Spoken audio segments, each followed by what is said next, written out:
बिस्मिल्लाहिर्रहमानिर्रहीम। अस्सलाम वालेकुम। क्या हाल है, कैसे हैं आप लोग? उम्मीद करती हूँ कि आप लोग सब खैरियत से होंगे। तो एक बार फिर आपको अपने चैनल स्पाइसी किचन में वेलकम करती हूँ। तो आज हम अपने किचन में बनाने जा रहे हैं बहुत ही मज़ेदार सा, बहुत ही झटपट बन जाने वाला आलू गोश्त की रेसिपी। ये आलू गोश्त बहुत जल्दी बन जाता है। तो आइए स्टार्ट करते हैं रेसिपी को बिना टाइम वेस्ट किए। वीडियो शुरू करने से पहले काइंडली आप लोगों से एक छोटी सी रिक्वेस्ट है कि मेरी वीडियो को लास्ट तक ज़रूर देखिएगा। अगर आप लोग मेरे चैनल पर न्यू है तो काइंडली मेरे चैनल को सब्सक्राइब करना मत भूलिएगा। तो चलते हैं अपने स्पाइसेस की तरफ। हरी मिर्चें हमने ली हैं 6 से 7 अदर, चॉप भी कर ली थी और मैंने लंबाई में काट भी ली थी। एक फुल भर के हमने लिया है टमाटरों का बाउल, और ये जो आलू गोश्त में आलू डलते हैं वो इसी शेप से काटे जाते हैं। पाउडर मसालों में आ जाता है रेड चिली पाउडर 2 चाय के चम्मच, हल्दी पाउडर आधा चाय का चम्मच, और ये है धनिया पाउडर खुशबूदार 1 चाय का चम्मच, नमक 1 से 1.5 चाय का चम्मच, ये गरम मसाला है 1 चाय का चम्मच। ये ख़ास तौर पर डाले जाने वाला कौरमा मसाला है जो मैं अपने रेसिपीज़ में डालती हूँ, ख़ास तौर पर आलू गोश्त में। अच्छा जी, बुनाई में जो इस्तेमाल होते हैं मसाले वो हम अलग कर लेंगे, ये हमारे जाएंगे जब हम इसको कुकर लगाएंगे। ठीक है, ये 5 मसाले याद रखें, यही आपने डालना है। गरम मसाला हम इसमें भुनाई में डालेंगे। गरम मसाले को मैं भुनाई में क्यों डालती हूँ ये मैं आपको लास्ट में बताऊँगी। ये देखिए, ये 5 मसाले हम अपने यहाँ पे हम गोश्त जो है वो प्रेशर कुकर में बना रहे हैं। बहुत ही झटपट बन जाता है, आपका टाइम भी बच जाता है। अगर जल्दी से कोई मेहमान आ रहे हैं तो प्रेशर कुकर में हम लोग गोश्त बनाते हैं। यहाँ पे 1 से 1.5 किलो के करीब हमने लिया है गोश्त। बिल्कुल ताज़ा मैं गोश्त लेकर आई थी। इसमें मिक्स है बोटी, यानी कि हड्डी वाली भी है और दूसरी भी है। हड्डी वाली शोरमे में बहुत ही अच्छा फ्लेवर देती है, आप लोग ज़रूर ट्राई कीजिएगा।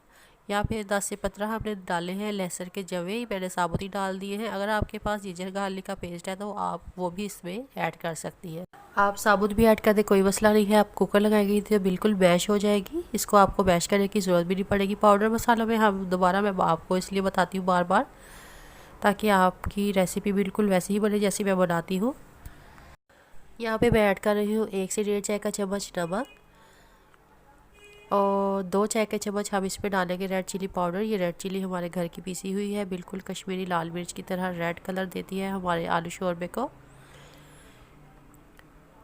अच्छी रेसिपी के लिए हमारे जो पाउडर मसाले हैं उसकी, यानी कि जो मयार है, क्वालिटी है, उसका भी अच्छा होना बहुत ज़रूरी है। हल्दी पाउडर हमने डाला है आधा चाय का चम्मच।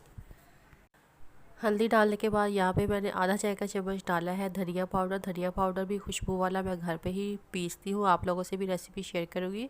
और यहाँ पे जो मेन इंग्रेडिएंट्स है वो है कौरमा मसाला। यहाँ पे मैं पैकेट का नेशनल कौरमा मसाला इस्तेमाल कर रही हूँ, आप कोई भी इस्तेमाल कर सकती हैं।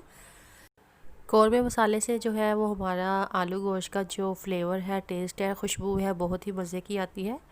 तो यहाँ पे मैं ½ लीटर के करीब डालूँगी पानी। इतना पानी डालूँगी कि हमारा जो गोश्त है वो गल जाए। यहाँ पे मैं व्यूज़ आप लोगों को बताती जाऊँ कि मैं यहाँ पे ताज़ा गोश्त इस्तेमाल कर रही हूँ। अगर आप लोग फ्रिज का इस्तेमाल करें, फ्रीज़ किया हुआ, तो आप उसमें ज़्यादा टाइम लगता है। ठीक है, उसमें आपने ज़्यादा पानी डालना है, 1 लीटर के करीब। यहाँ पे मैंने डाला है ½ लीटर के करीब पानी। इतना पानी डाला है कि जो गोश्त है वो अच्छी तरह से इसमें डीप हो जाए, क्योंकि गोश्त का अपना पानी भी होता है। अगर आप लोग ज़्यादा पानी डाल देंगे आलू गोश्त में भुनाई में, तो ये बाद में ड्राई करना बहुत ही मुश्किल हो जाता है। ज़्यादा अपने पतीली भर के पानी की नहीं रख देनी। ये देखिए, जिस तरीके से मैंने पानी डाला है आप लोगों ने भी इतना ही पानी डालना है। इसको 10 मिनट के लिए प्रेशर लगा देना, जब तक हमारा गोश्त गल जाएगा। ठीक है, ये देखिए 10 मिनट प्रेशर के बाद जो था हमारा गोश्त बिल्कुल गल चुका था, पानी भी बिल्कुल ड्राई हो चुका था, क्योंकि मैंने पहले ही पानी कम डाला था। अब इसकी हम अच्छी तरह से करेंगे भुनाई। जब पानी खुश्क हो जाएगा इसमें हम डालेंगे 1 प्याली भरकर टमाटर। टमाटर मैंने चॉप कर लिए थे, ये देखिए बिल्कुल सुरख और लाल टमाटर होने चाहिए। हरी मिर्चें हमने 6 से 7, आप पेस्ट भी डाल सकती हैं हरी मिर्चों का, साबुत भी मैंने डाली है, इससे भी हमारा जो आलू गोश्त का कलर है अच्छा आएगा। उसके बाद हम इसको 5 मिनट के लिए फ्राई करेंगे, यानी कि भूनेंगे कि टमाटर और हरी मिर्चें थोड़ी सी सॉफ्ट हो जाए।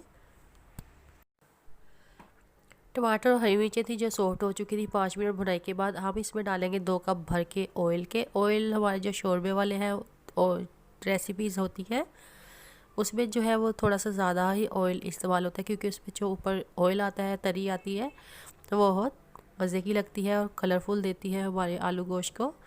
2 भर के आपने इसमें कप डाल दिए हैं चाय वाले ऑयल के। इसको 2 मिनट के लिए फ्राई करेंगे कि ऑयल जो है वो स्पाइसेस में मिक्स हो जाए। आलू गोश्त की जो थी वो भुनाई अच्छी तरीके से हो चुकी है, ये देखिए ऑयल आ गया। यहाँ पे हमने जो 1 चाय का चम्मच गरम मसाला पाउडर लिया था, इसकी रेसिपी मैं आप लोगों से शेयर कर चुकी हूँ। आई बटन में भी डाल दूँगी। गरम मसाला डालने के बाद हमने इसको 5 मिनट के लिए भूनना है। बहुत ही अच्छी खुशबू आ रही है हमारे आलू गोश्त की। 5 मिनट इसको भूनेंगे ताकि इसका ऑयल जो है और ऊपर आ जाए, इसका कलर अच्छी तरह से निकल आए। ये देखिए, अब हम यहाँ पे डालेंगे आलू जो हमने आधा किलो लिए थे। इस शेप में मैंने काटे थे। आलू गोश्त में जो आलू है और कटिंग होती है वो ऐसे ही डलती है। आलू को भूनने की ज़रूरत नहीं है। थोड़ा सा इसको मिक्स किया है और उसमें डालेंगे 1/2 लीटर के करीब पानी। पानी आपने इसमें कम डालना है, ज़्यादा नहीं डालिएगा, फिर ज़्यादा पानी हो जाएगा, आपके आलू गोश्त बिल्कुल अच्छा नहीं बनेगा। ये देखिए, मैंने इतना पानी डाला कि आलू जो है वो अंदर डीप हो जाए।